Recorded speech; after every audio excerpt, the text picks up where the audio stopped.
क्या आप पहली बार माता वैष्णो देवी की यात्रा पर जा रहे हैं? तो ये वीडियो आपके लिए किसी कंप्लीट गाइड से कम नहीं है।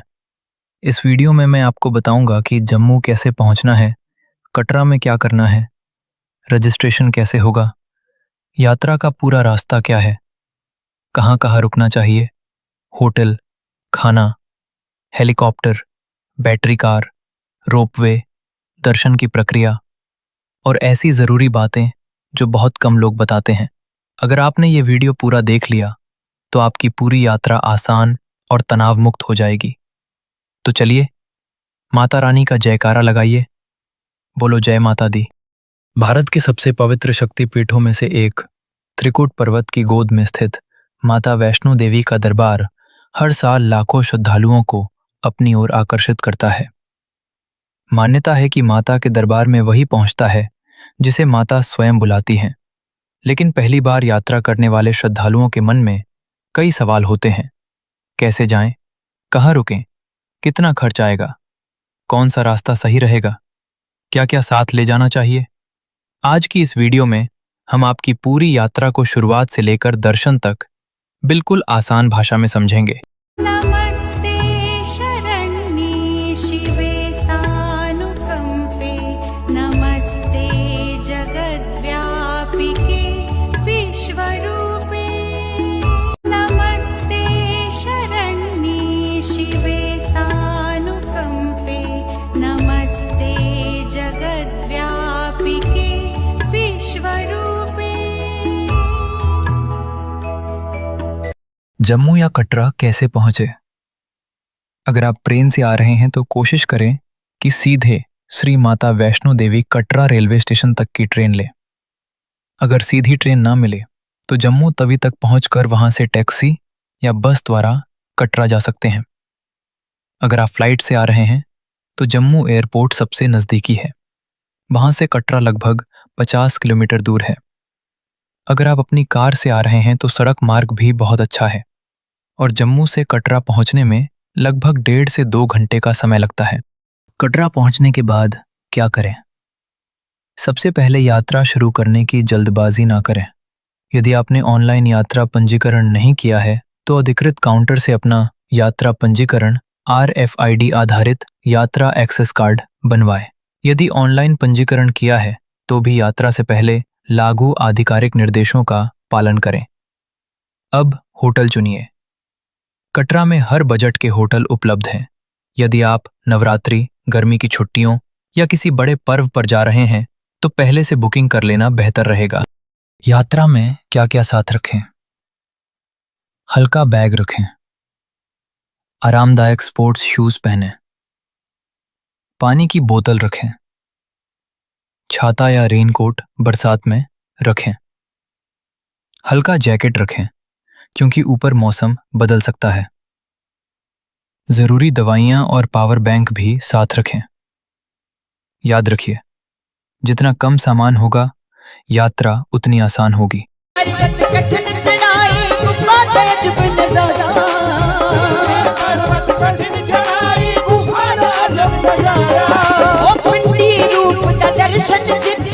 लाल मंदिर है प्यारा,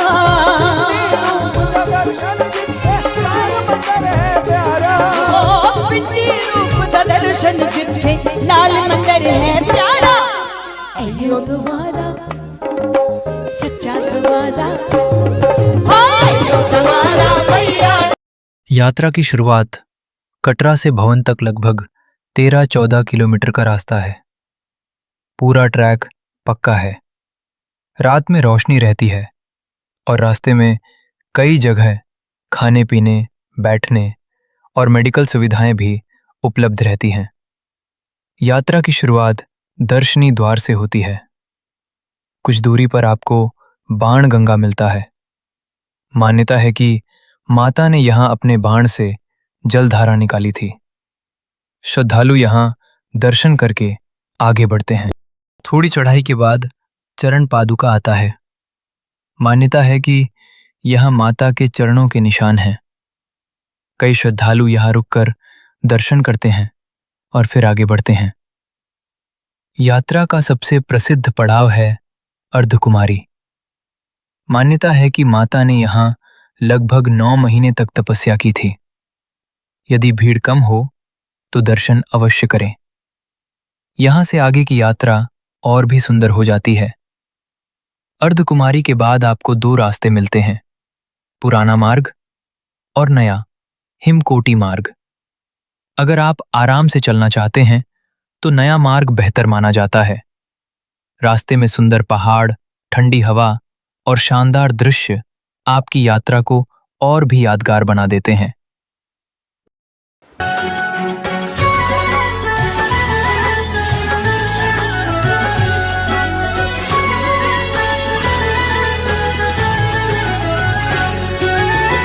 देव्या यया ततमेदं जगदात्मशक्त्या देव्या।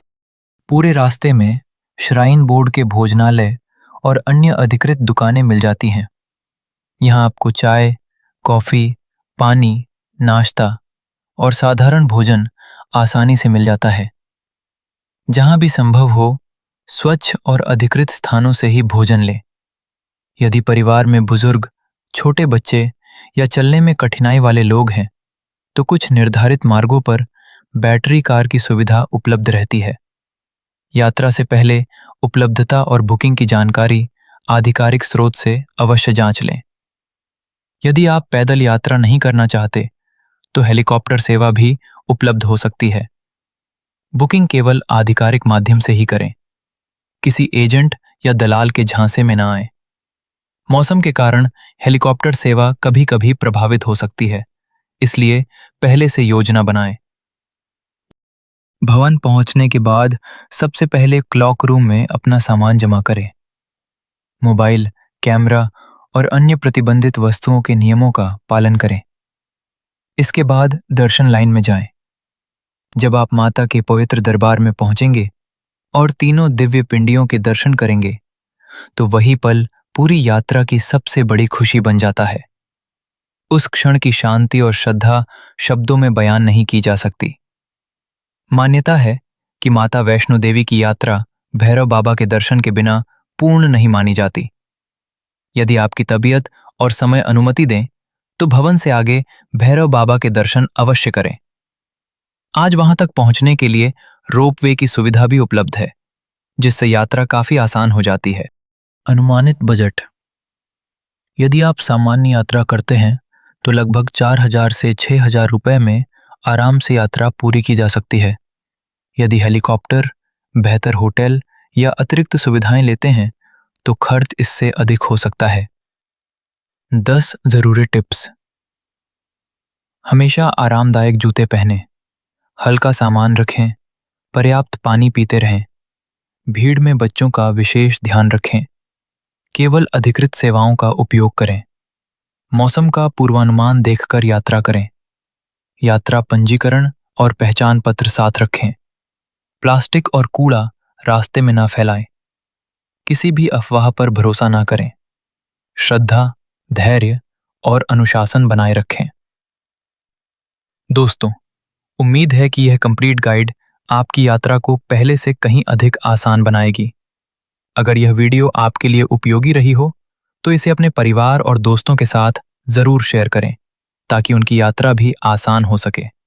अगर आप माता वैष्णो देवी से जुड़ी ऐसी ही जानकारी, यात्रा अपडेट, रहस्य, इतिहास और भक्तों की प्रेरणादायक कहानियां देखना चाहते हैं, तो हमारे चैनल को सब्सक्राइब करें और बेल आइकॉन जरूर दबाएं।